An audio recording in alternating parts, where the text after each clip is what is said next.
मैं अली तबस्सुम अपना लिखा हुआ कलाम पेश कर रहा हूँ।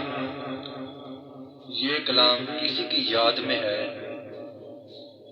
सुच्चे फुल पंजाबी कलाम पेश कर रहा हूँ।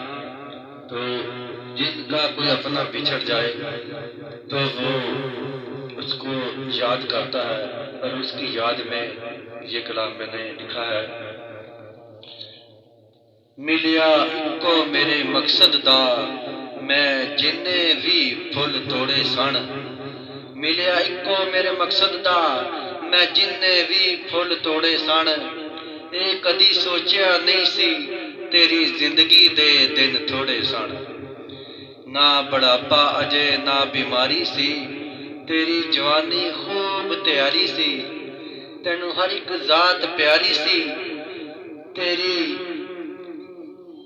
तेरी चंगिया नाल यारी सी। ना बुढ़ापा अजे ना बीमारी सी तेरी जवानी खूब तैयारी सी। तेनू हर एक जात प्यारी सी तेरी माड़िया नाल भी यारी सी। तेरे इरादे लम्मे चौड़े सन। मिलिया इको मेरे मकसद दा मैं जिन्ने भी फुल तोड़े सन। तू हस हस सबनों मिलदा सी तू हस हस सबनों मिलदा सी।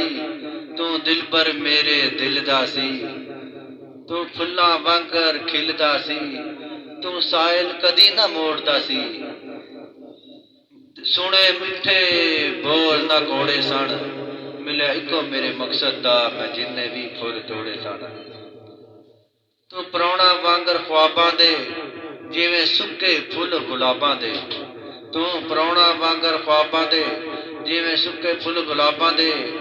तेरे टोर वांग नवाबां दे सोने तेरे चंगे कम बेहिसाबां दे। तेरी जुदाई विच अथरू रुड़े सन। मिलिया इको मेरे मकसद दा मैं जिन्ने फुल तोड़े सन। मखता तेरा जन्नतां दे विच मकाम होवे तेरा जन्नतां दे विच मकाम होवे। तेरा रोशन जग विच नाम होवे।